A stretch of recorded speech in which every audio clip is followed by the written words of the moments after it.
Hey guys, welcome back to What's in the Box Wednesday. This week the box was chosen by no one other than my lovely mother. So as usual, let's see what's in the box. Brie, carrots, sausages, sage and onion stuffing, fajita mix.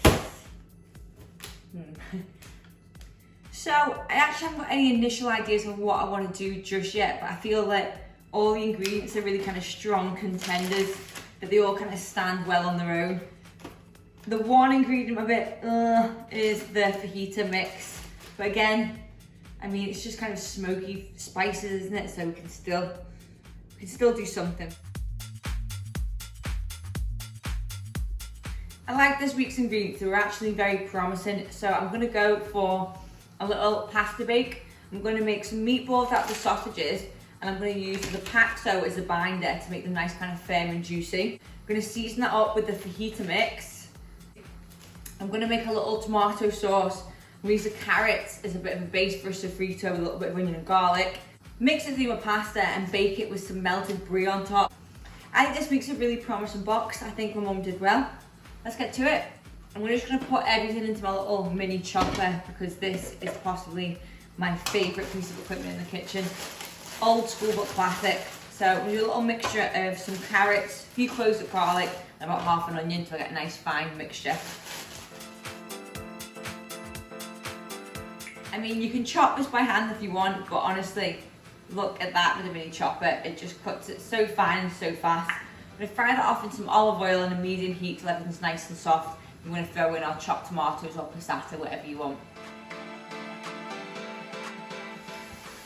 So I'm just going to go in with a little bit of salt. And if you know any of my videos already, you know I always add salt to my sofrito because it helps draw the moisture out of the vegetables and stops it from burning. So now on to our meatballs. So I'm going to take the sausages and take them out of the skin or the casing, whichever you want to call it. The easiest way is just to take a knife, run it down the middle, and then break it open. Wow, these are very soft sausages. Probably questionable about how much meat are actually in these. Anyway, so we're going to put those in, open them all up, and then we're going to add our breadcrumbs and a little bit of seasoning and just bind it all together. We might add an egg, I'll just see how wet the mixture is. If I was going to be making this recipe with my own choice of ingredients, you'd want to look for a sauce with a high pork content, just because the more meat makes it more juicy. With these, when they've been ground so fine, they can sometimes break apart and not have much texture to them, but because we're going to add the stuffing mixture, that'll help give it some body. Okay, so now for the nation's favourite stuffing Paxo. Right, we're going to add some of that in. I'm not going to add loads because it is super strong. And then we're going to add a little bit of the seasoning fajita mix as well, but save some for our sauce. I'm going to literally go in about a teaspoon. I'm going to give this a mix together with my hands first. If it feels really kind of dry or tacky, I'll add an egg to help set them, but it might be okay. I am just going to add an egg just because I want to make sure that they set and hold the shape. So just one egg, I'm going to put that in and then bring everything together again.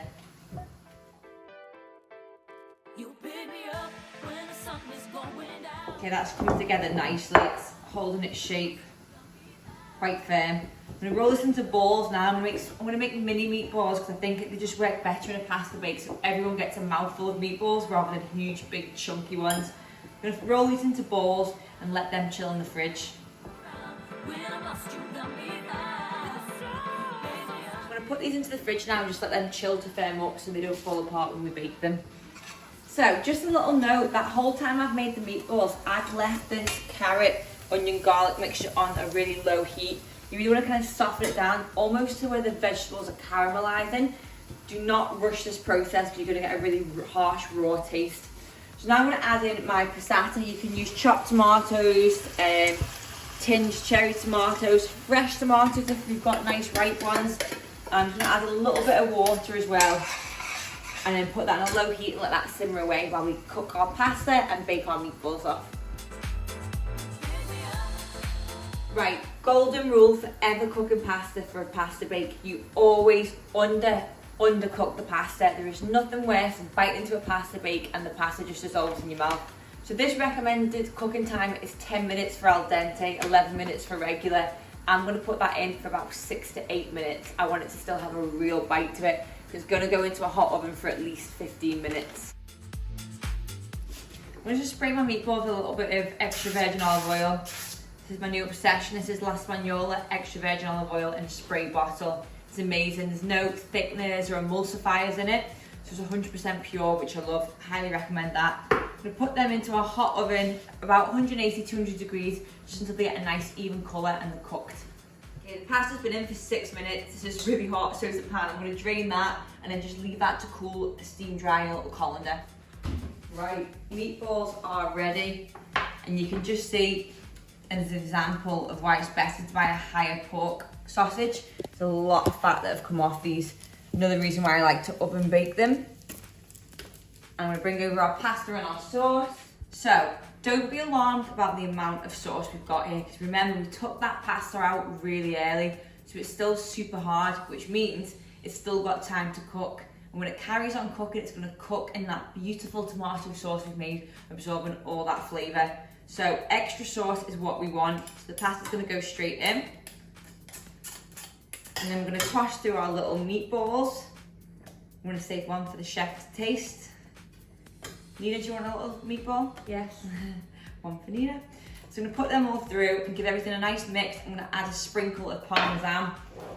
Yes, this is an abnormal amount of Parmesan, but when you live in an Italian household, this is how much we carry. So a good sprinkle of that and give everything a nice little mix. So we're ready to spoon our pasta bake into our dish. No need to oil or grease this because it's gonna give off lots of lovely oils from the meatballs and from that Parmesan cheese. If you want to pile it high, I'm going to finish that off with some more Parmesan, and we're going to use that beautiful French brie. Do some nice thick slices that's going to melt and ooze into the pasta bake. I mean, that looks good enough to eat now, and you could eat this straight away if you wanted to. Everything is cooked. Obviously the pasta's still a little bit al dente, but we're going to put ours into a nice hot oven just until everything's bubbly and golden and that cheese is melted. So this has been in the oven for about 15 minutes and it smells so good. Just so you can see the pasta as well. It still hasn't even overcooked, it still held its shape perfectly, and that is the key to undercooking it. We're gonna go with a little bit of everything. Nin, do you wanna come and try? Yeah. Right.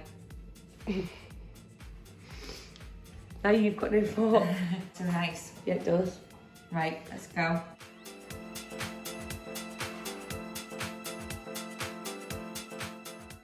The meatballs maybe have a bit too much stuffing for me. I like them, it's got really nice kind of herby sage flavouring. Do you know what? With using the carrot in the sauce, it's giving the sauce a lot of texture and a lot of body. Because it's kind of so thick, it's kind of thickened it up. So you can see that the pasta's clinging to the sauce perfectly. Pasta's still got a bite to it, it's not overcooked and mushy, which is the biggest factor for me in a good pasta bake. And the brie has held its shape without getting too slimy. Yeah, great. That's another one of What's in the Box Wednesday, guys. Thanks for watching. See you next week.